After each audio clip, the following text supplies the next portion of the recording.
새벽 4시 병원 응급실 침대에 누워 링거를 맞으면서 저는 생각했습니다. 이게 가족인가? 2시간 전만 해도 저는 집 현관에서 시어머니가 보내주신 반찬통을 열고 있었어요. 된장국 냄새가 코를 찔렀고 나물 반찬들은 색깔이 조금 이상했지만 어머니의 정성이니 먹어야겠다는 생각뿐이었죠. 한 숟가락, 2숟가락 떠먹었고 그로부터 1시간 후 저는 화장실 바닥에 쓰러져 있었습니다. 남편이 119를 불렀고 의사 선생님은 심한 세균성 식중독이라고 했어요. 제 옆에서 남편이 창백한 얼굴로 제 손을 잡았지만 저는 그때 이미 알고 있었습니다. 이게 우연이 아니라는 걸요. 불과 3달 전만 해도 시어머니는 제게 우리 지은이 내 딸 같아 라고 하셨어요. 제가 3년 동안 모은 적금 전액을 보태 시댁 아파트 리모델링을 해드렸을 때였죠. 그때는 진짜로 가족이라고 생각했습니다. 피는 섞이지 않았지만 마음만은 진짜 딸처럼 대해주시는 줄 알았어요. 근데 막내 시누이가 카페를 차리겠다며 돈을 요구했을 때 제가 거절하자 모든 게 바뀌었습니다. 지훈이는 간호사잖아. 돈 많이 벌면서 왜 이렇게 인색해? 그날 이후 저는 며느리에서 남의 사람이 됐어요. 가족 단톡방에서 제 욕을 하는 시누이의 메시지를 보면서도 시어머니가 제 전화를 받지 않으셔도 저는 참았습니다. 어차피 시간이 지나면 풀리겠지. 제가 더 잘하면 되겠지. 그렇게 생각했죠. 그런데 상한 음식을 보내셨어요. 링거 바늘이 손등을 찌르는 통증보다 시어머니에게 전화했을 때 들었던 그 말이 더 아팠습니다. 냉장고에 있던 거 그냥 준 건데 예민하게 왜 그래? 그 순간 저는 결심했습니다. 이제 그만 참겠다고요. 그리고 제 손에는 한 장의 계약서가 있었어요. 시어머니도, 시누이도, 심지어 남편조차 몰랐던 그 종이 한 장이 모든 걸 바꿔놓을 거라는 걸 그때는 아무도 몰랐습니다. 처음 시댁에 인사를 갔던 날이 아직도 선명합니다. 결혼 전 첫 방문이었고 남편 도연 씨는 제 손을 꼭 잡으며 우리 엄마 좀 까다로우셔도 이해해줘 라고 했었어요. 저는 괜찮다고, 제가 잘하면 된다고 대답했죠. 사실 떨리긴 했습니다. 간호사로 10여 년을 일하며 별별 사람을 다 봤지만 앞으로 가족이 될 사람을 만나는 건 또 다른 문제니까요. 시댁은 30평대 낡은 아파트였어요. 복도에 들어서니 김치 냄새와 된장 냄새가 뒤섞여 있었고 현관문을 열자마자 시어머니가 앞치마를 두른 채 나오셨습니다. 60대 후반으로 보이는 작은 체구에 단단하게 묶은 짧은 머리, 그리고 날카로운 눈빛이 저를 위아래로 훑었어요. 어머니, 인사드립니다. 한지은입니다. 저는 정중하게 허리를 숙였고 남편이 준비해온 선물 세트를 내밀었습니다. 한우, 과일, 건강식품이 든 큰 보자기였죠. 시어머니는 잠깐 선물을 보시더니 갑자기 제 손을 덥석 잡으셨습니다. 아이고, 우리 며느리 왔네. 도연이가 간호사 만난다고 했을 때부터 기대했어. 우리 집에 첫 딸이 들어오는 거잖아. 그렇게 말씀하시며 저를 안으로 끌고 들어가셨습니다.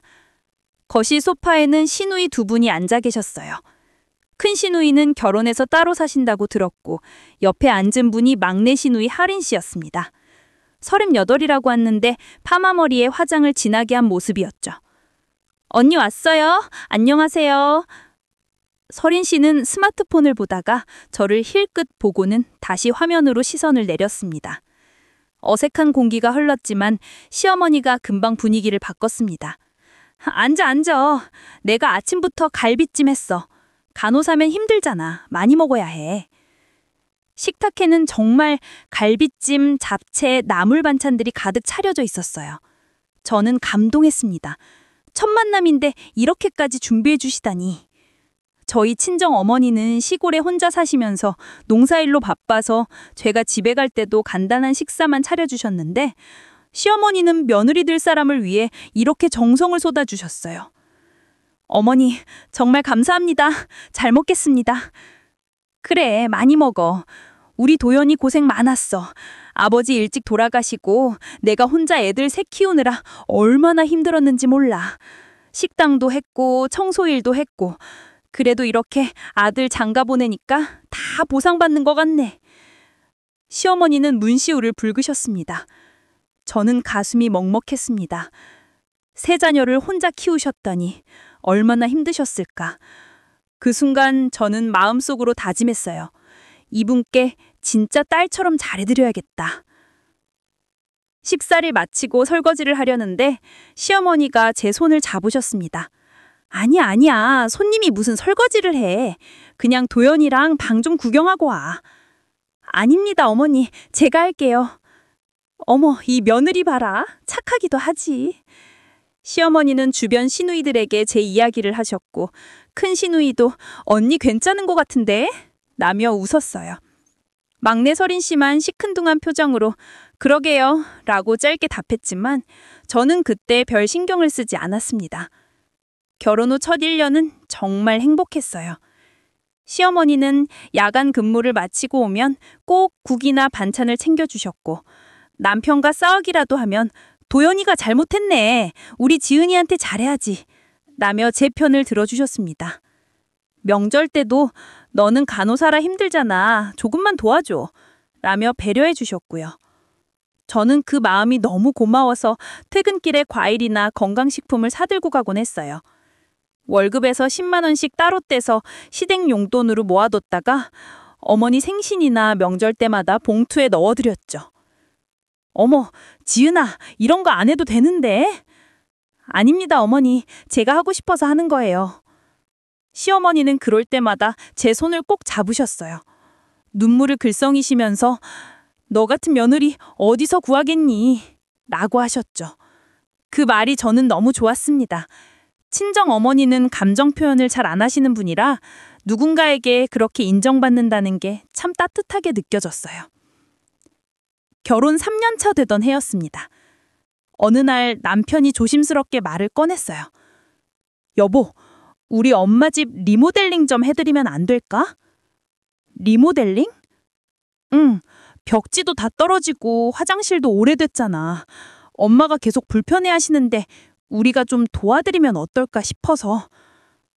저는 잠깐 생각했습니다. 그때 저는 3년 동안 모은 적금이 있었어요. 병원 이직 준비금으로 모았던 돈이었죠. 1,500만 원 정도 됐어요. 남편도 교사 월급을 꼬박꼬박 모아서 비슷한 금액이 있었고요. 어머니가 얼마나 고생하셨는데 이 정도는 해드려야지. 좋아, 우리가 해드리자. 남편은 제 손을 꼭 잡았습니다. 고맙다고, 미안하다고 그렇게 말돌이는군요. 저는 괜찮다고 웃었어요. 가족인데 당연한 거라고요.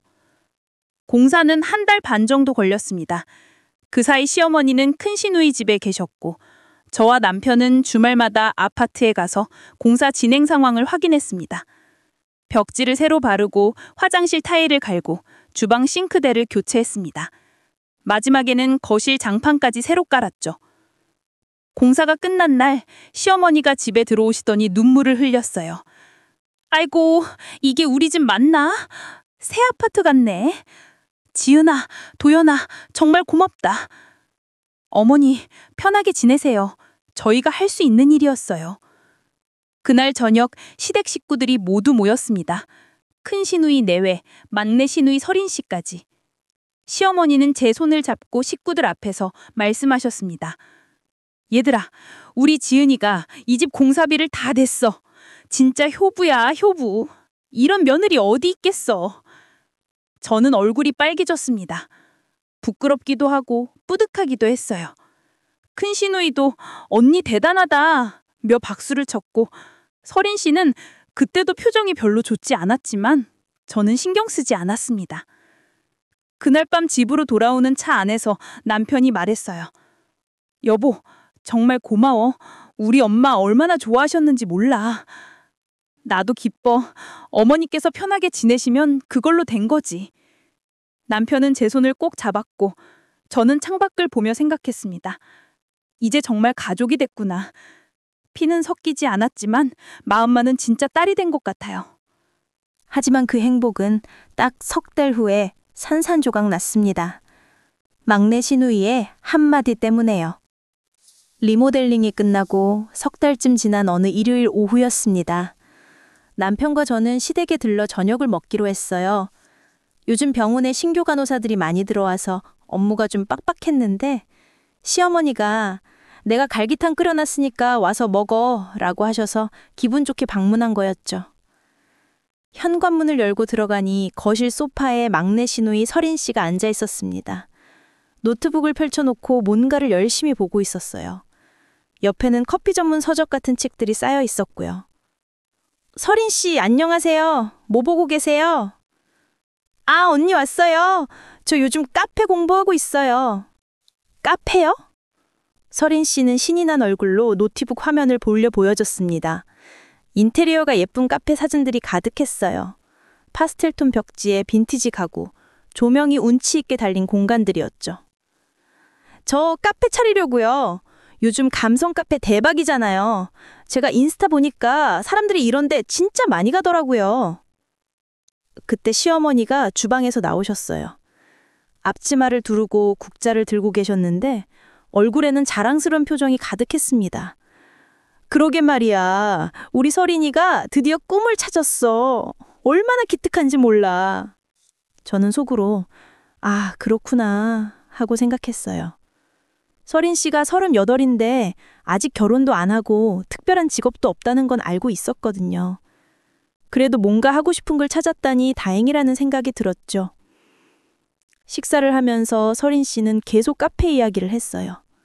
어떤 메뉴를 팔 건지, 인테리어는 어떻게 할 건지, 위치는 어디가 좋을지. 시어머니는 고개를 끄덕이며 그래, 우리 딸 하는 일은 다 잘 될 거야 라고 맞장구를 쳐주셨어요. 저는 조용히 밥을 먹으면서 들었습니다. 남편도 카페 창업이 요즘 쉽지 않던데 잘 준비해야 할 거야 라고 조언을 했고요. 그런데 서린 씨려 갑자기 숟가락을 내려놓더니 말했습니다. 근데 문제가 있어요. 창업 자금이요. 공기가 묘하게 무거워졌어요. 시어머니는 국을 떠 먹다 말고 저를 슬쩍 쳐다보셨습니다. 그 시선이 왠지 불편했지만 저는 모른 척하고 반찬을 집었죠. 엄마, 저 계산 다 해봤는데요. 보증금하고 인테리어비하고 설비 다 합치면 8천만 원은 있어야 할 것 같아요. 8천만 원? 남편이 중얼거렸습니다. 저도 깜짝 놀랐어요. 8천만 원이라니. 작은 금액이 아니었죠. 엄마한테는 3천만 원 있잖아요. 엄마 적금 깬 거요. 그리고 오빠한테 2천만 원 빌리고 나머지 3천만 원만 어떻게 하면 되는데.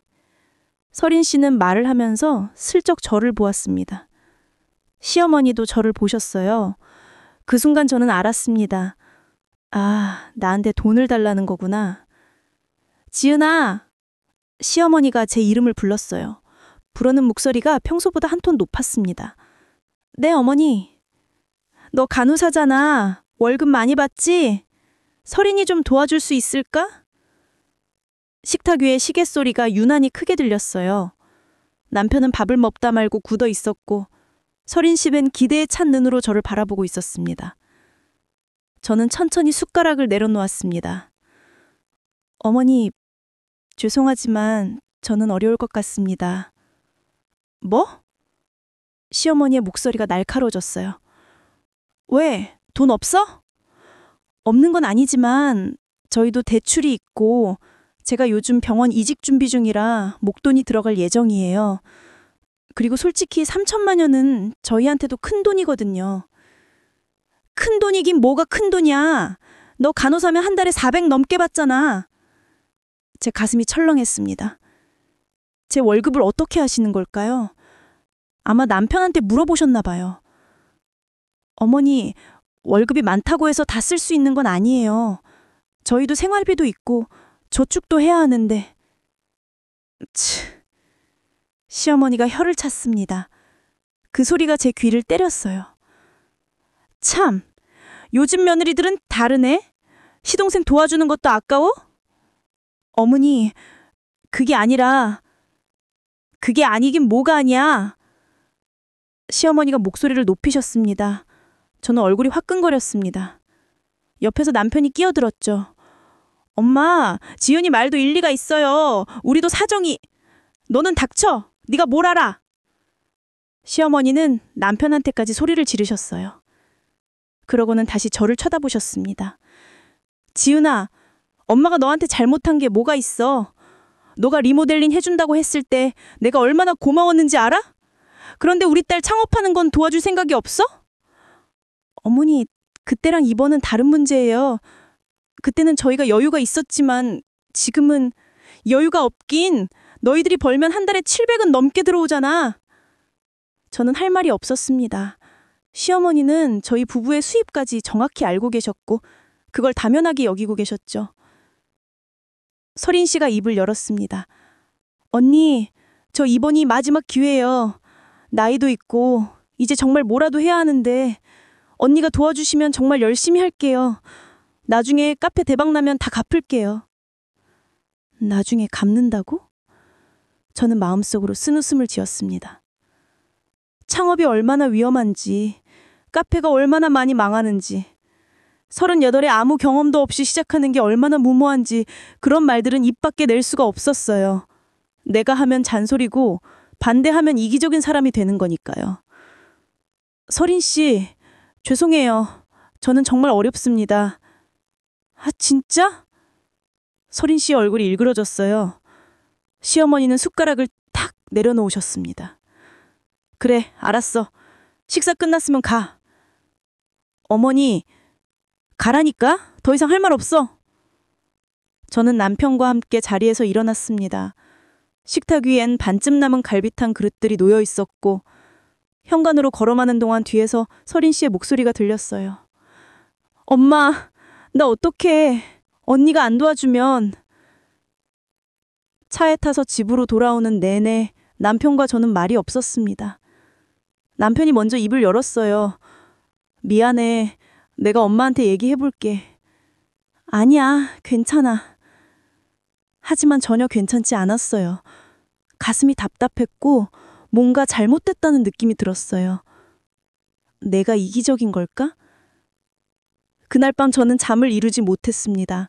핸드폰을 켰다 껐다 하면서 가족 단톡방을 확인했어요. 아무 메시지도 없었지만 왠지 불안했습니다. 그리고 그 불안은 사흘 후에 현실이 됐습니다. 사흘 동안 시어머니한테 연락이 없었습니다. 평소 같으면 지은아, 오늘 반찬 해놨으니까 퇴근길에 들러 라는 문자가 왔을 텐데 핸드폰은 조용했어요. 남편한테 물어봐도 엄마도 연락 안 하셔 라고 했어요. 저는 먼저 연락을 드렸습니다. 전화를 걸었는데 받지 않으셨어요. 한 번, 두 번, 세 번 모두 연결음만 울리다가 끊겼습니다. 문자를 보냈죠. 어머니, 괜찮으세요? 건강 챙기세요. 읽은 표시는 떴지만 답장은 없었습니다. 그날 저녁 병원에서 야근 근무를 마치고 새벽에 집에 들어왔습니다. 피곤해서 쓰러질 것 같은데 핸드폰에 알림이 20개 넘게 와 있었어요. 모두 가족 단톡방에서 온 메시지들이었죠. 손가락이 떨렸지만 저는 단톡방을 열었습니다. 시어머니가 밤 11시쯤에 올린 글이었어요. 서린 창업 자격 녹음 중입니다. 가족 여러분 협조 부탁드립니다. 큰딸 내외 500만 원 약속. 둘째 도연 2천만 원 약속. 감사합니다. 그 아래 서린 씨가 댓글을 달았습니다. 오빠 고마워요. 열심히 할게요. 그리고 바로 아래 큰 신우이의 댓글이었어요. 형님은 얼마 보태주시기로 했어요? 저는 화면을 보면서 얼굴이 뜨거워졌습니다. 형님이라는 호칭 속에 담긴 냉소가 느껴졌어요. 저를 며느리로 보지 않고 남편의 부속물로 보는 시선이었죠. 몇 분 후 시어머니가 답글을 달았습니다. 며느리는 형편이 어렵다고 하네요. 어쩔 수 없죠. 우리끼리라도 힘을 모읍시다. 가슴이 철렁 내려앉았어요. 형편이 어렵다고라는 표현 속에는 사실은 돈 있으면서 안 주는 거다 라는 뉘앙스가 숨어 있었습니다. 그리고 우리끼리라는 말은 저를 완전히 배제하는 단어였죠. 큰 시누이가 또 댓글을 달았어요.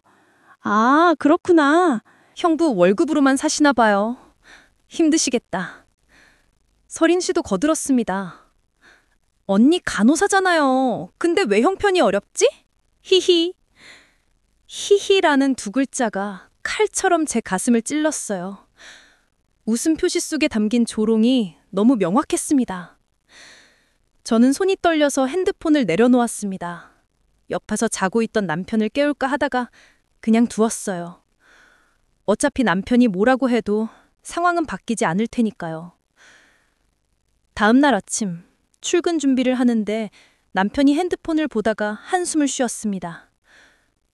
여보, 이거 봤어? 응, 어젯밤에 봤어. 미안해. 내가 엄마한테 얘기할게. 됐어. 그냥 내버려 둬. 근데 진짜 괜찮아. 하지만 괜찮지 않았습니다. 출근해서도 가족 단톡방이 자꾸 신경 쓰였습니다. 점심시간에 다시 확인했는데 새로운 메시지들이 더 올라와 있었어요. 시어머니가 올린 글이었습니다. 서린이 창업 준비로 집안이 바쁩니다. 며느리 사정도 이해합니다만 가족이라면 조금은 희생할 줄도 알아야 하는 거 아니냐 싶네요. 내가 혼자 애들 키우면서 얼마나 희생했는데. 그 아래 큰 시누이의 댓글. 어머니 고생 많으셨죠. 저희라도 도와드려야죠. 서린 씨도 댓글을 달았어요. 엄마 사랑해요. 나 꼭 성공해서 보답할게요. 저는 핸드폰을 꺼버렸습니다. 더 이상 볼 수가 없었어요. 점심도 제대로 먹지 못하고 병실로 돌아갔죠. 그날 오후 친정 어머니한테서 전화가 왔습니다. 지윤아, 너 요즘 괜찮니? 엄마, 나 괜찮아. 목소리가 안 괜찮은데? 무슨 일 있어? 저는 그만 울음이 터졌어요. 병실복도 한쪽 구석에 서서 어머니한테 모든 걸 얘기했습니다. 시누이 창업 자금 이야기, 단톡방에서 있었던 일들, 시어머니의 태도 변화까지. 어머니는 한참 동안 말이 없으시다가 한숨을 쉬었어요. 지연아, 너 시댁일에 너무 끌려다니는 거 아니여? 엄마, 리모델링 비용 된 것도 그렇고 가족이라고 해서 뭐든 다 해줄 수는 없는 거야. 네 앞가림도 해야지. 근데 엄마, 나 이기적인 거 아니야? 시누이가 도와달라는데 내가 거절한 거잖아. 이기적인 게 아니라 현실적인 거지. 3천만 원이 어디 작은 돈이요. 그걸 그냥 빌려달라는 게 말이 돼? 어머니의 말이 맞았어요. 하지만 제 마음 한구석은 여전히 불편했습니다. 지은아, 엄마 말 잘 들어. 시댁 사람들이 너를 가족으로 보면 너한테 이런 식으로 안 해. 단톡방에 그런 글 올리는 것부터가 이상한 거야. 너를 압박하려고 일부러 하는 거라고.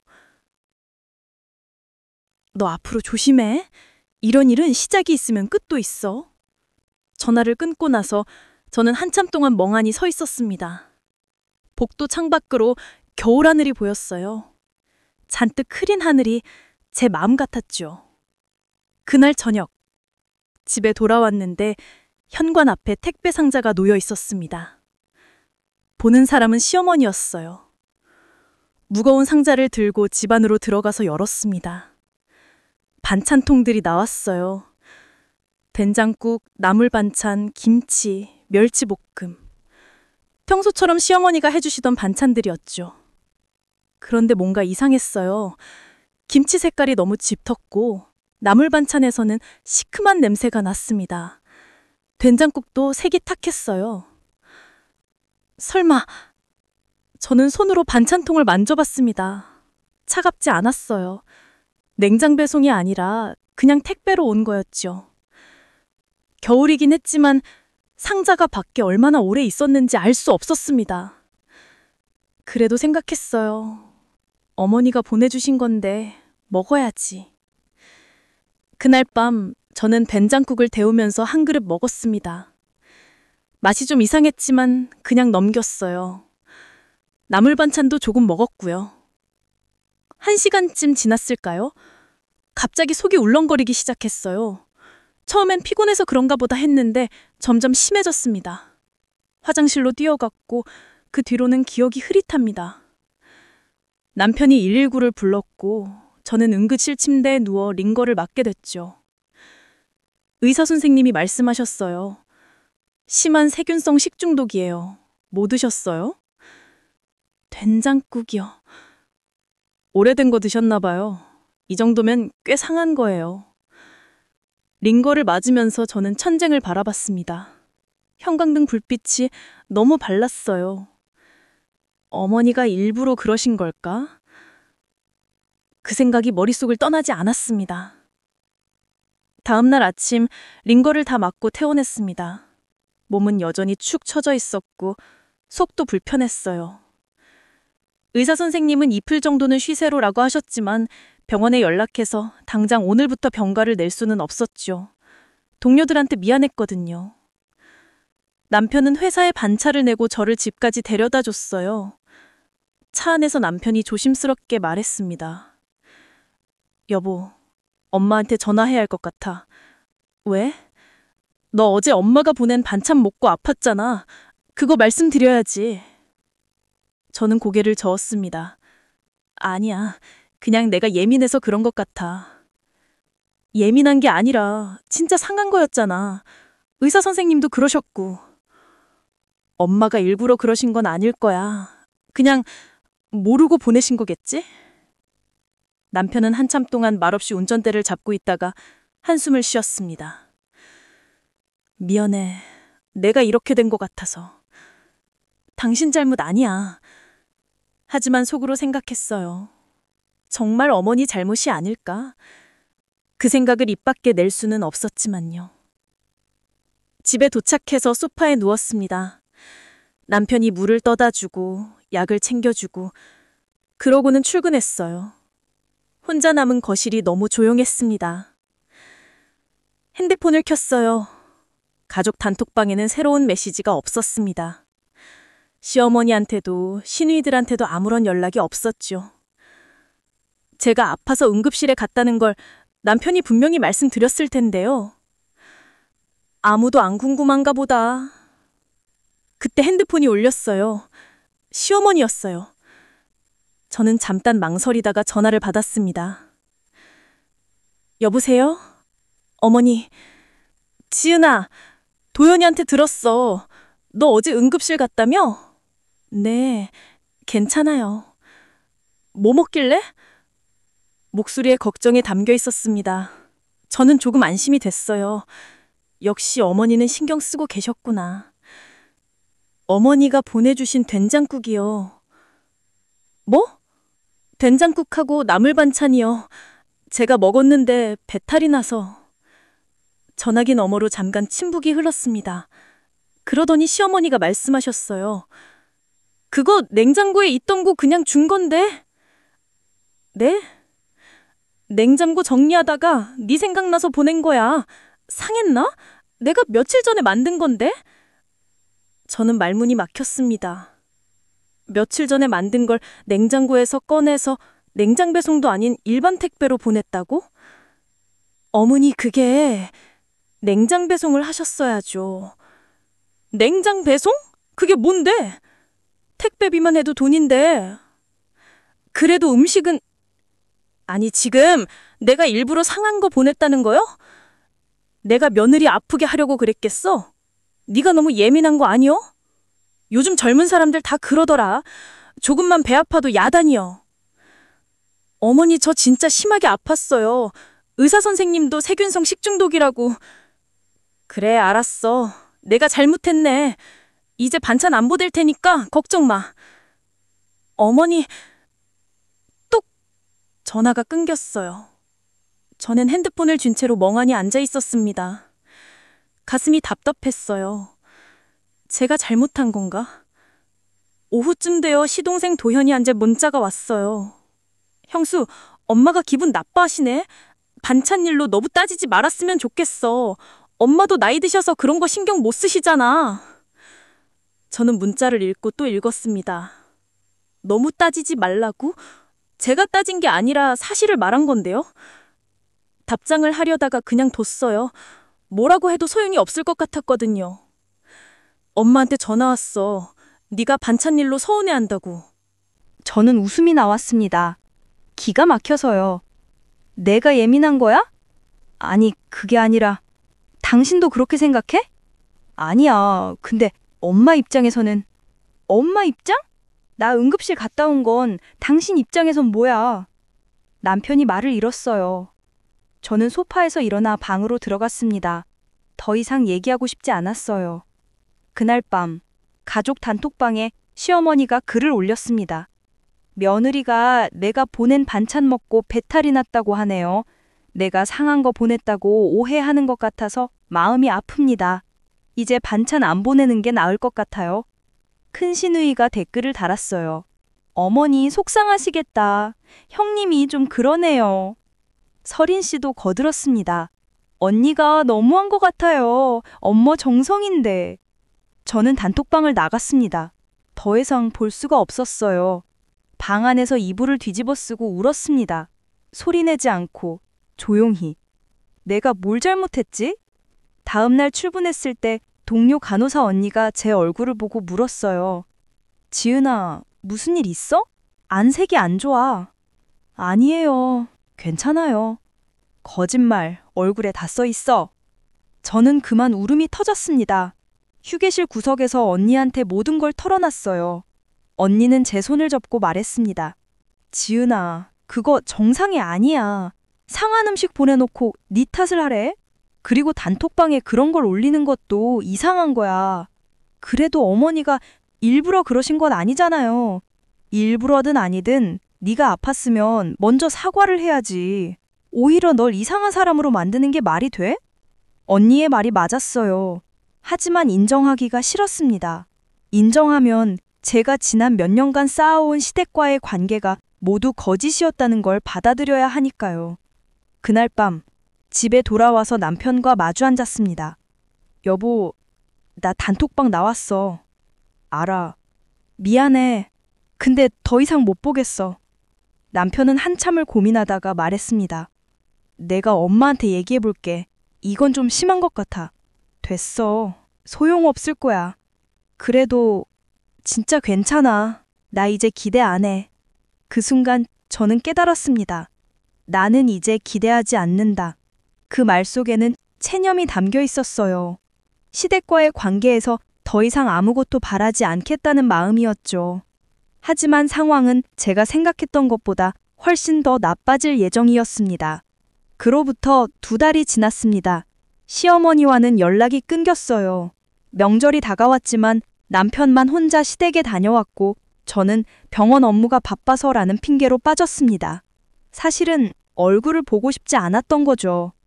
남편은 시댁에 다녀올 때마다 무거운 표정이었어요. 시어머니가 제 얘기를 하셨나 봐요. 며느리가 가족을 저버렸다는 식의 말씀을 하셨다고 했죠. 그러던 어느 날이었습니다. 집에서 서류 정리를 하다가 우연히 서랍 깊숙한 곳에서 봉투 하나를 발견했어요. 제 이름이 적힌 금기 우편이었는데 3년 전에 온 거였습니다. 시댁 아파트 리모델링을 끝마친 직후였죠. 봉투를 열었어요. 안에는 부동산 등기부등본이 들어있었습니다. 저는 무심코 펼쳐봤는데 순간 숨이 멎었어요. 소유자 한지은. 시댁 아파트가 제 명의로 되어 있었습니다. 손이 떨렸어요. 이게 무슨 일이지? 저는 급히 남편한테 전화를 걸었습니다. 여보, 지금 집이야? 어디야? 회식 끝나고 집 가는 중인데 왜? 당장 집 와. 내가 물어볼 게 있어. 1시간 후 남편이 현관문을 열고 들어왔어요. 저는 거실 테이블 위에 등기부등본을 펼쳐놓고 기다리고 있었죠. 이게 뭐야? 남편이 서류를 보더니 얼굴이 굳어졌습니다. 아가 아니라 이게 뭐냐고. 여보, 진정해. 내가 설명할게. 남편은 소파에 앉아서 천천히 말했습니다. 3년 전에 엄마 집 리모델링 할 때 기억나지? 그때 우리가 공사비 댔잖아. 응.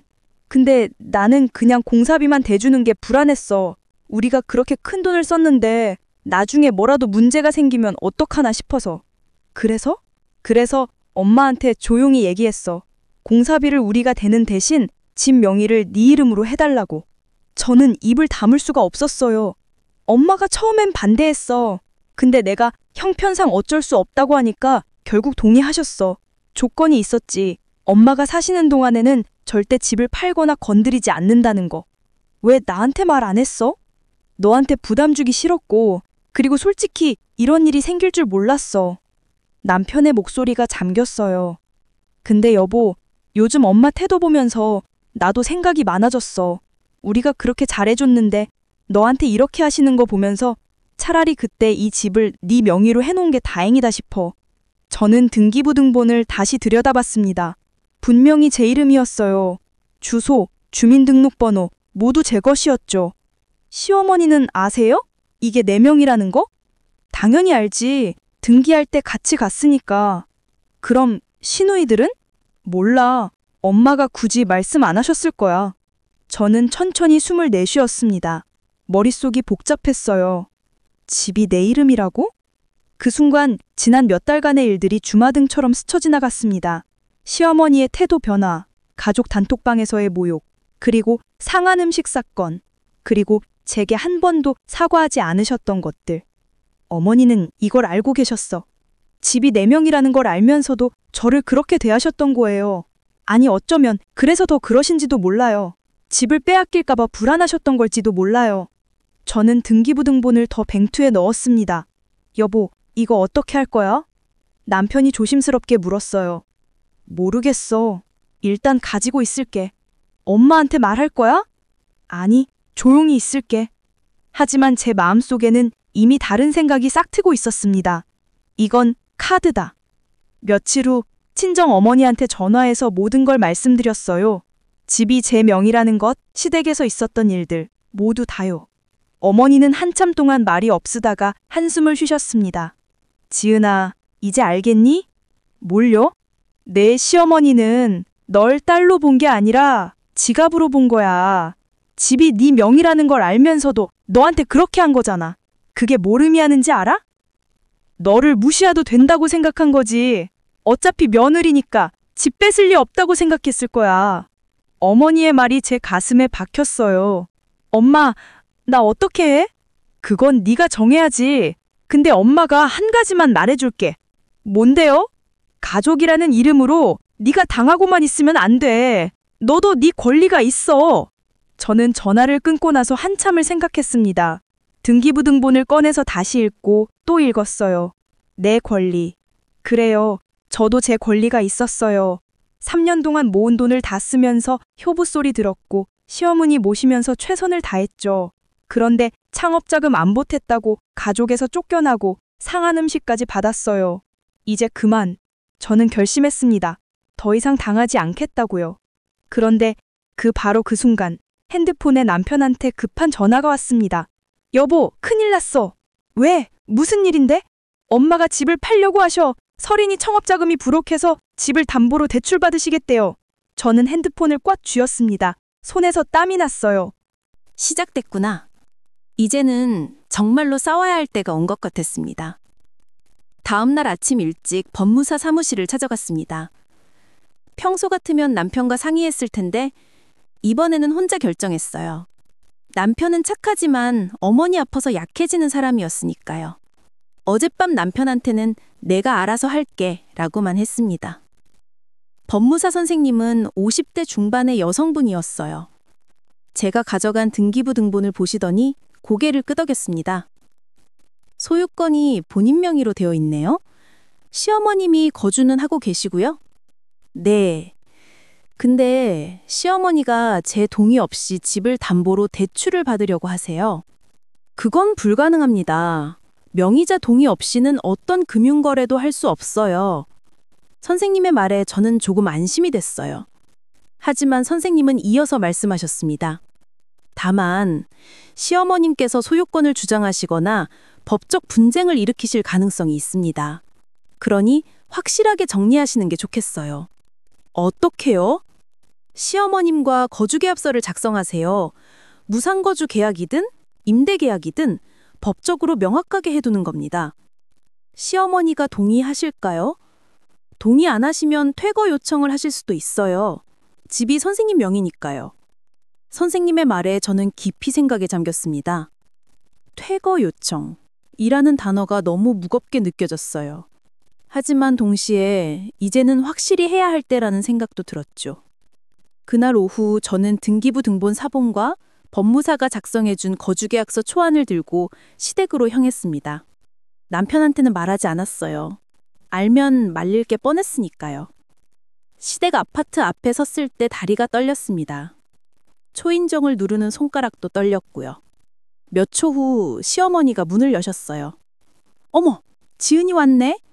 시어머니의 얼굴에는 놀람과 경계심이 동시에 떠올랐습니다. 저는 몇 달 만에 처음 시댁에 온 거였죠. 어머니, 잠깐 얘기 좀 할 수 있을까요? 들어와. 거슬러 들어갔습니다. 3년 전 제 돈으로 새로 한 벽지가 아직 깨끗했어요. 소파도, 장판도, 모든 게 그때 그대로였죠. 시어머니는 소파에 앉으시며 말씀하셨습니다. 무슨 일이야? 도현이도 같이 안 왔어? 혼자 왔어요. 어머니하고만 얘기하고 싶어서요. 저는 가방에서 서류를 꺼냈습니다. 등기부 등본과 계약서였어요. 시어머니 앞 테이블에 조용히 놓았죠. 이게 뭐야? 보세요. 시어머니는 등기부 등본을 집어들었어요. 그리고 소유자 한지은이라는 글자를 보시는 순간 얼굴이 창백해졌습니다. 이걸 어디서 찾았어? 집에 있었어요. 3년 전에 남편이 등기했던 거잖아요. 시어머니는 서류를 테이블에 내려놓으시더니 저를 쏘아봤습니다. 그래서 이걸 왜 가져온 거요? 어머니가 이 집을 담보로 대출을 받으려고 하신다고 들었어요. 누가 그래? 남편한테 들었어요. 서린 씨 창업자금 때문이라고요. 시어머니는 잠깐 말이 없으셨어요. 그러더니 한숨을 쉬시며 말씀하셨습니다. 그래, 맞아. 서린이가 창업자금이 부족하다고 해서 어쩔 수 없이 생각한 거야. 근데 그게 뭐 어때서? 이 집은 제 명의예요. 제 동의 없이는 아무것도 못 하세요. 뭐? 시어머니의 목소리가 높아졌어요. 내가 사는 집인데 내 맘대로 못 한다고? 제 법적으로는 제 집이에요. 어머니가 동의하셔서 제 명의로 했잖아요. 그건 도연이가 그렇게 하자고 해서 어쩔 수 없이 한 거야. 나의 집인데. 어머니, 제 돈으로 리모델링한 집이에요. 1,500만 원을 제가 냈고 그 대가로 명의를 받은 거예요. 시어머니는 숨을 몰아쉬셨어요. 얼굴이 빨개지셨죠. 너 지금 뭐 하는 거야? 시어머니한테 이러는 거야. 어머니께서 먼저 저한테 그러셨잖아요. 제 목소리는 떨렸지만 또박또박했어요. 서린 씨 창업자금 안 보탰다고 단톡방에서 저 욕하시고 상한 음식 보내시고 제가 아파서 응급실 갔는데 사과 한마디 없으셨어요. 오히려 제가 예민하다고 하셨죠. 그건 어머니, 저는 어머니를 진짜 가족이라고 생각했어요. 딸처럼 대해주신다고 믿었고요. 근데 어머니는 저를 돈으로만 보셨잖아요. 시어머니는 말을 잇지 못하셨어요. 저는 계약서를 꺼내서 테이블에 놓았습니다. 이건 거주계약서예요. 어머니가 이 집에 계속 사시려면 이 계약서에 사인하셔야 해요. 무상으로 거주하실 수 있게 해드릴게요. 대신 조건이 있어요. 조건? 이 집을 담보로 어떤 금융거래도 하지 않으신다. 그리고 제 동의 없이 집을 개조하거나 다른 사람에게 넘기지 않는다. 이 두 가지만 지켜주시면 돼요. 시어머니는 계약서를 보시더니 비웃으셨어요. 이게 며느리가 시어머니한테 할 짓이야? 어머니께서 먼저 며느리를 며느리로 안 보셨잖아요. 너 지금 날 협박하는 거야? 아니에요. 명확하게 하자는 거예요. 계약서 쓰기 싫으면 어쩔 수 없어요. 법무사 선생님은 퇴거 요청도 가능하다고 하셨거든요. 뭐? 시어머니가 벌떡 일어나셨어요. 너 미쳤어? 내가 사는 집에서 날 쫓아낸다고? 저도 원하지 않아요. 그냥 계약서만 쓰시면 돼요. 이 집은 내 집이야. 내가 무슨 권리로? 등기부 등본에 제 이름이 적혀 있어요. 법적으로 제 집이에요. 시어머니는 숨을 헐떡거리시며 저를 누려봤습니다.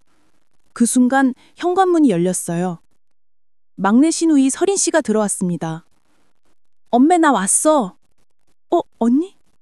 서린 씨는 저를 보고 놀란 표정을 지었습니다. 그리고 테이블 위에 서류를 보았죠. 이게 뭐예요? 시어머니가 소리쳤어요. 설인아, 네 언니가 우릴 집에서 쫓아내려고 해. 네? 저는 침착하게 말했습니다. 그게 아니에요. 이 집이 제 명의라서 계약서를 쓰자는 거예요. 집이 언니 명의라고요?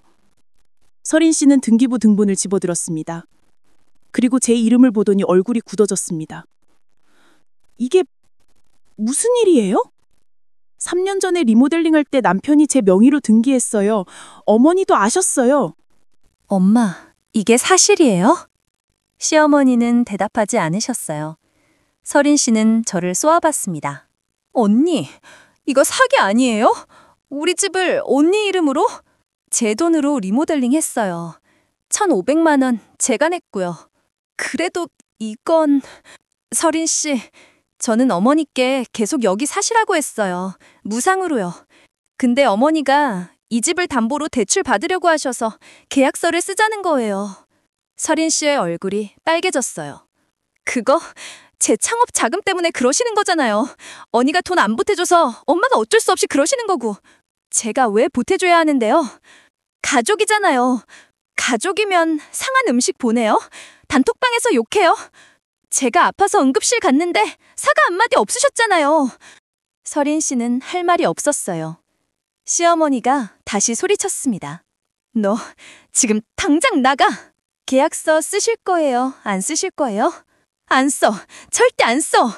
저는 천천히 고개를 끄덕였어요. 알겠어요.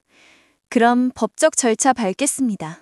서류를 챙겨서 가방에 넣고 일어섰습니다.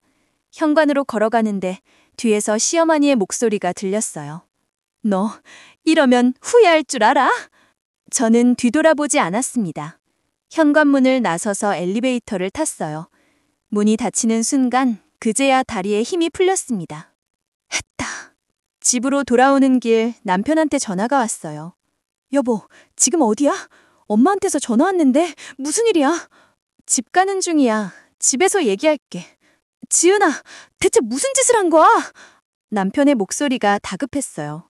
하지만 저는 차분했습니다. 해야 할 일을 한 거야.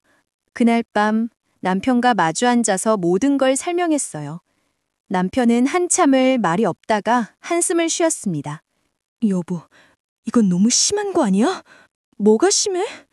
엄마가 사시는 집인데 계약서까지 쓰라고 하는 건 당신 어머니가 그 집을 담보로 대출 받으려고 한 거 알잖아. 제 동의도 없이요. 그래도 뭐? 나는 계속 당하고만 있으라고요? 남편은 대답하지 못했어요. 저는 조용히 말했습니다. 당신 어머니는 저를 가족으로 안 봐요. 지갑으로 보는 거예요. 이제 그만 당하고 싶어요. 그날 밤 우리는 말없이 각자의 방에서 잤습니다. 하지만 후회하지 않았어요. 이제 시작이야. 일주일 동안 시댁에서 아무 연락이 없었습니다. 남편은 매일 시어머니한테 전화했지만 받지 않으셨대요. 문자도 일십이었고요. 저는 별로 신경 쓰지 않았어요. 오히려 편했습니다. 드디어 제 삶을 살 수 있을 것 같았거든요. 병원 업무에도 집중할 수 있었어요. 동료 간호사 언니한테 그동안의 일을 다 얘기했더니 잘했어, 그래야지 라며 응원해줬습니다. 친정 어머니도 제 편을 들어주셨고요. 그러던 어느 날 금요일 저녁이었습니다. 퇴근하고 집에 들어가려는데 아파트 주차장에 낯선 차가 서 있었어요. 그 차 옆에 시어머니와 큰 시누이 서린 씨가 서 계셨습니다. 저는 걸음을 멈췄어요. 세 사람 모두 저를 보고 있었죠. 어머니? 시어머니가 제게 다가오셨어요. 얼굴이 많이 상하셨더군요. 일주일 사이에 확 늙으신 것 같았습니다. 지은아, 우리 좀 얘기하자. 여기서요? 응, 집에 들어가기 전에. 저는 차키를 준 채로 서 있었습니다. 큰 시누이가 입을 열었어요. 형님, 저희가 잘못했어요. 용서해주세요. 서린 씨도 고개를 숙였습니다. 언니, 저도 미안해요. 제가 철없었어요. 시어머니가 제 손을 잡으려 하셨어요. 저는 슬쩍 피했습니다. 치은아, 엄마가 잘못했어. 네가 화날 만도 하지. 그동안 엄마가 너무 심했어. 근데 지은아, 그 계약서는 좀 생각해 줄 수 없을까? 엄마가 사는 집인데 계약서까지 쓰는 건 너무 서운해. 아, 그 순간 저는 알았습니다. 이 사람들은 사과하러 온 게 아니라는 걸요. 계약서를 안 쓰려고 온 거였어요. 어머니, 계약서는 꼭 필요해요. 왜 그렇게까지 해야 하는데요? 어머니가 제 동의 없이 집을 담보로 대출 받으려고 하셨잖아요. 그건 어쩔 수 없었어. 설인이 창업 자금이 부족해서 제가 왜 책임져야 하는데요? 시어머니의 얼굴이 굳어졌어요. 지은아, 넌 우리 가족이잖아. 가족이면 상한 음식 보내요? 단톡방에서 욕해요? 제가 아파서 응급실 갔는데 사과 한마디 없으셨잖아요. 시어머니는 입술을 깨물었습니다. 큰 시누이가 끼어들었습니다. 형님, 그건 엄마가 실수하신 거예요. 일부러 그런 거 아니잖아요. 실수든 일부러든 저는 식중독으로 응급실 갔어요. 근데 어머니는 제가 예민하다고 하셨어요. 설인 씨가 울먹이기 시작했어요. 언니, 제발요. 저 창업 못하면 어떡해요. 제 인생이 달린 거라고요. 그거랑 계약서랑 무슨 상관이에요? 엄마가 집을 담보로 대출 받아야 제가 창업할 수 있는데 언니가 계약서 쓰라고 하면 대출 못 받잖아요. 역시 그거였구나. 저는 쓴웃음을 지었습니다. 설인 씨, 그 집은 제 집이에요. 제 명의로 된 집을 담보로 설인 씨 창업 자금을 만들 수는 없어요. 근데 엄마가 사시잖아요. 무상으로 거주하시는 거예요. 소유권은 제게 있고요. 설인 씨는 울음을 퍼뜨렸어요. 시어머니가 다시 제 손을 잡으려 하셨습니다.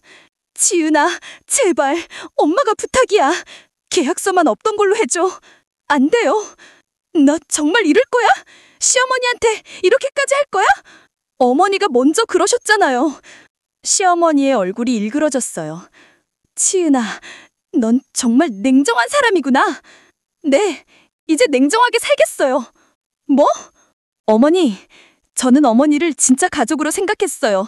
딸처럼 대해주신다는 말을 믿었고요. 근데 어머니는 돈이 필요할 때만 저를 차르셨어요. 그것도 제가 거절하자마자 적으로 돌아서셨고요. 그건 어쩔 수 없었어. 어머니, 제가 리모델링 비용 냈을 때 얼마나 기뻐하셨는지 기억나세요? 그때 저한테 효부라고 하셨잖아요. 근데 시누이 창업 자금 안 보탰다고 바로 인색하다고 하셨어요. 시어머니는 말을 잃으셨어요. 저는 계속 말했습니다. 저는 그 집을 빼앗으려는 게 아니에요. 어머니가 계속 사시라고 했잖아요. 무상으로요. 근데 그것만으로는 안 되시나 봐요. 제 명의로 된 집을 마음대로 쓰고 싶으신 거잖아요. 치은아, 계약서 쓰기 싫으시면 어쩔 수 없어요. 법무사 선생님한테 말씀드려서 법적으로 처리하겠습니다. 큰 시누이가 소리쳤어요. 형님, 너무하시는 거 아니에요. 우리 엄버 쫓아내시게요. 쫓아내는 게 아니라 계약서 쓰자는 거예요. 그게 그거죠. 엄마가 사시는 집인데 계약서까지 쓰라는 게 말이 돼요? 제 집인데 말이 안 돼요. 큰 시누이는 할 말을 잃었어요. 설인 씨는 계속 울고 있었고 시어머니는 저를 노려보셨습니다. 좋아, 알았어. 네 마음대로 해. 시어머니는 돌아서서 차에 타셨어요. 시누이들도 따라 탔고요. 차가 떠나기 전에 시어머니가 창문을 내리시고 말씀하셨습니다. 시은아, 넌 이제 우리 가족 아니야. 다신 우리 집에 얼씬도 하지 마. 차가 떠났습니다. 저는 주차장에 혼자 서 있었어요. 가슴이 두근거렸지만 동시에 후련했습니다. 이제 정말 끝이구나. 엘리베이터를 타고 집으로 올라갔어요. 남편이 현관문을 열어줬습니다. 얼굴이 굳어 있었죠. 엄마 만났어? 응. 뭐라고 하셨어? 계약서 없던 걸로 해달래. 그래서? 안 된다고 했어. 남편은 한숨을 쉬었어요. 여보, 엄마가 진짜 화나셨어. 이제 우리 가족 아니래. 알아. 그런데도 괜찮아? 저는 남편을 똑바로 봤습니다. 괜찮아. 애초에 가족이 아니었으니까. 남편은 더 이상 말하지 않았어요. 그날 밤 저는 오랜만에 푹 잤습니다. 악몽도 없었어요. 다음 날 법무사 사무실에서 연락이 왔습니다. 시어머니가 변호사를 선임해서 집 소유권에 대한 법적 다툼을 시작하겠다는 내용이었어요. 그래? 어디 한번 해보자. 저는 두렵지 않았습니다. 제 손에는 등기부 등본이 있었고 법은 제 편이었으니까요. 그리고 2년 후 저는 시어머니를 다시 만나게 됩니다. 하지만 그때의 시어머니는 더 이상 예전의 그분이 아니었어요. 2년 후, 진짜 가족의 의미. 2년이 흘렀습니다. 그 사이 많은 일이 있었어요. 법적 다툼은 6개월 만에 끝났습니다. 시어머니 측 변호사도 등기부 등본을 보고는 승소 가능성이 없다고 했대요. 결국 시어머님은 소송을 취하하셨죠. 그 후로 저는 시댁과 완전히 연을 끊었습니다. 명절에도 가지 않았고 전화도 받지 않았어요. 남편은 처음에는 중간에서 힘들어했지만 시간이 지나면서 제 편을 들어주기 시작했어요. 시어머니가 남편한테까지 너도 배은망덕한 자식이라며 상처 주는 말을 하신 후였죠. 저는 병원 이직에 성공했어요. 더 좋은 조건의 대학병원으로 옮겼고 연봉도 올랐습니다. 남편도 승진해서 교감이 됐고요. 우리 부부는 그 돈으로 작은 아파트를 하나 더 샀어요.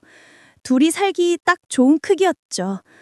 친정 어머니는 이제야 내 인생을 사는구나 라며 기뻐하셨어요. 저도 그렇게 느꼈습니다. 시댁 눈치 보지 않고 제 돈을 제 뜻대로 쓰고 주말마다 남편과 여행도 다녔어요. 정말 오랜만에 행복했습니다. 시댁 소식은 가끔 남편을 통해 들었어요. 서린 씨는 결국 창업 자금을 구하지 못해서 카페를 포기했대요. 대신 작은 제과점에 취직했다고 했죠. 시어머니는 아파트에 계속 사셨지만 외로워하신다고 했습니다. 남편은 가끔 엄마한테 한 번만 가보면 안 될까? 라고 조심스럽게 물었어요. 저는 고개를 저었습니다. 아직은 아니었어요. 그러던 어느 추석 전날이었습니다. 남편한테 시어머니에게서 문자가 왔어요. 명절인데 도연이랑 지은이 얼굴 좀 보고 싶다. 밥이라도 같이 먹자는 내용이었죠. 남편이 제게 물었습니다. 여보, 어떡할까? 엄마가 이렇게 먼저 연락하신 건 2년 만이야. 응? 한 번만 가보자. 제발. 저는 한참을 고민했어요. 가슴 한구석에는 아직도 엉어리가 남아 있었지만 동시에 궁금하기도 했어요. 시어머니가 어떻게 지내시는지, 정말 반성하셨는지. 알았어. 한 번만. 남편의 얼굴이 환해졌습니다. 추석 당일 우리는 시댁으로 향했습니다. 2년 만에 가는 길이었어요. 차 안에서 손에 땀이 났습니다. 남편이 제 손을 잡아줬죠. 여보, 괜찮아. 내가 옆에 있잖아. 시댁 아파트는 예전과 같았어요. 똑같은 건물, 똑같은 복도. 하지만 뭔가 달랐어요. 건물이 더 낡아 보였고 복도도 어두웠어요. 초인종을 눌렀습니다. 잠시 후 문이 열렸고 시어머니가 나오셨어요. 어머, 저는 속으로 놀랐어요. 시어머니는 많이 늙어 계셨어요. 머리가 반쯤 하얘지셨고 얼굴에는 주름이 깊게 패여 있었습니다. 2년 사이에 10년은 늙으신 것 같았죠. 어서 와, 들어와. 시어머니의 목소리는 예전처럼 날카롭지 않았어요. 조용하고 지쳐 있었습니다. 거실로 들어가니 식탁에 음식이 차려 있었어요. 갈비찜, 전, 나물들. 예전에 저를 처음 맞이했을 때처럼 정성스럽게 준비하신 것 같았습니다. 앉아라. 오랜만에 온 건데 많이 먹어야지. 저희는 앉았어요. 시어머니도 앉으셨는데 손이 떨리시는 게 보였습니다. 어머니, 건강은 괜찮으세요? 제가 조심스럽게 물었어요. 시어머니는 잠깐 저를 보시더니 고개를 끄덕이셨습니다. 그냥 늙었지 뭐. 요즘은 혼자 사니까 외롭더라. 서린 씨는요? 서린이는 자기 자취방에서 살아. 가끔 오긴 하는데 바쁘다고 자주는 못 와. 시어머니의 목소리에 쓸쓸함이 묻어났어요.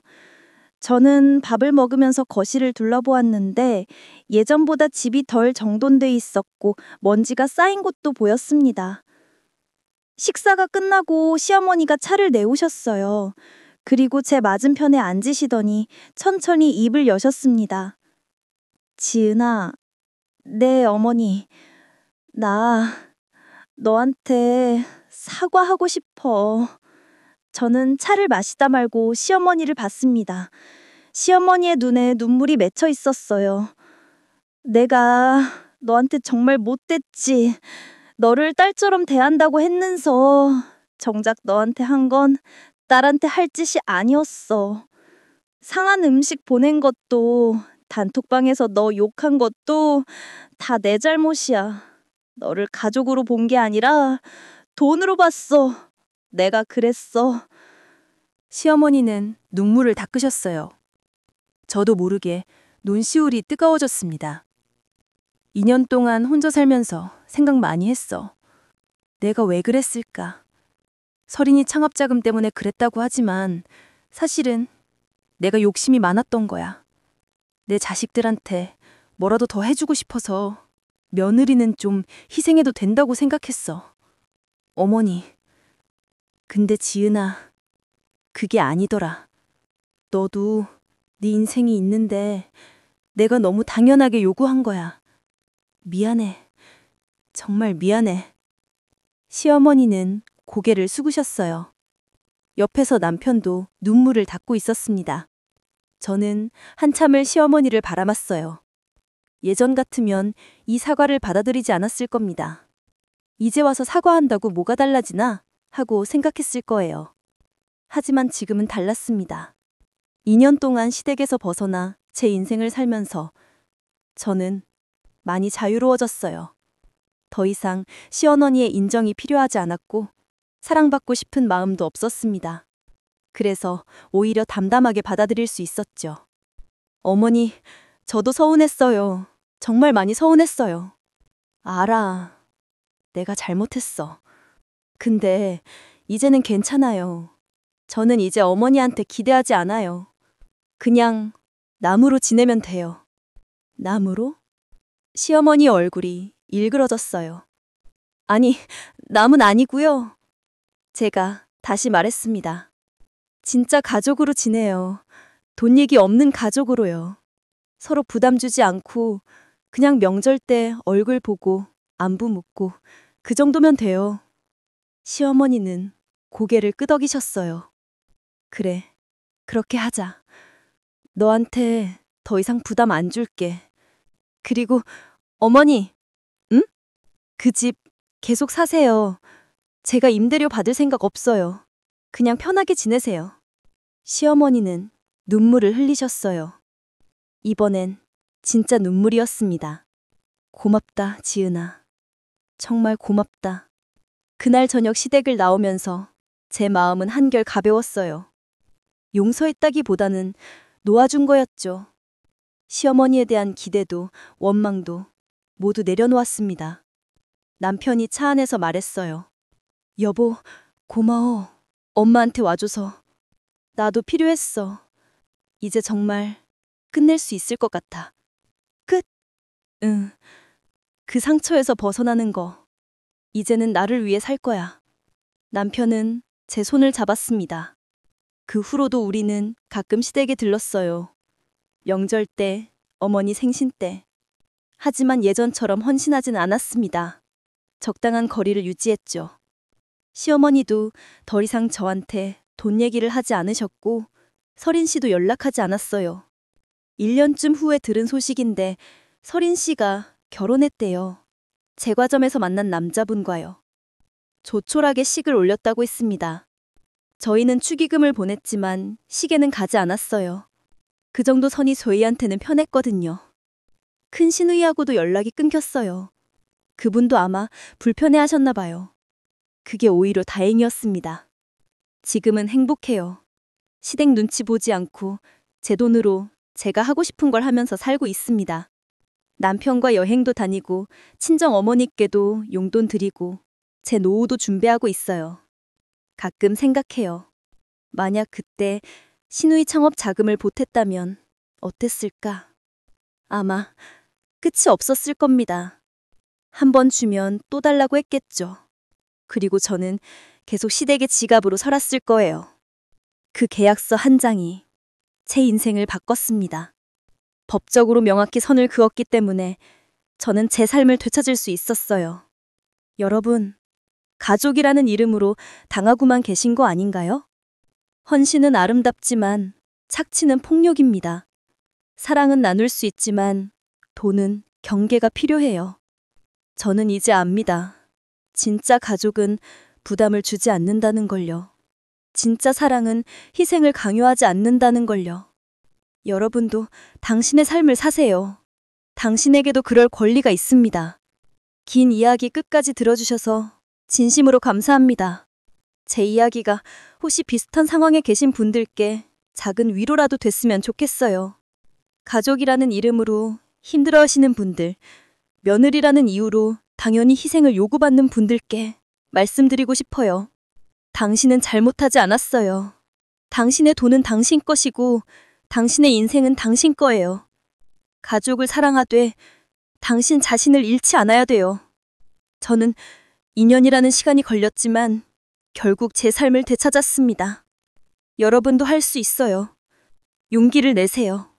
오늘도 이렇게 제 이야기를 들어주신 여러분께 감사드립니다. 이 영상이 도움이 되셨다면 좋아요와 구독 부탁드려요. 여러분의 응원이 큰 힘이 됩니다. 건강 잘 챙기시고 행복하세요. 다음에 또 좋은 이야기로 찾아뵙겠습니다. 감사합니다.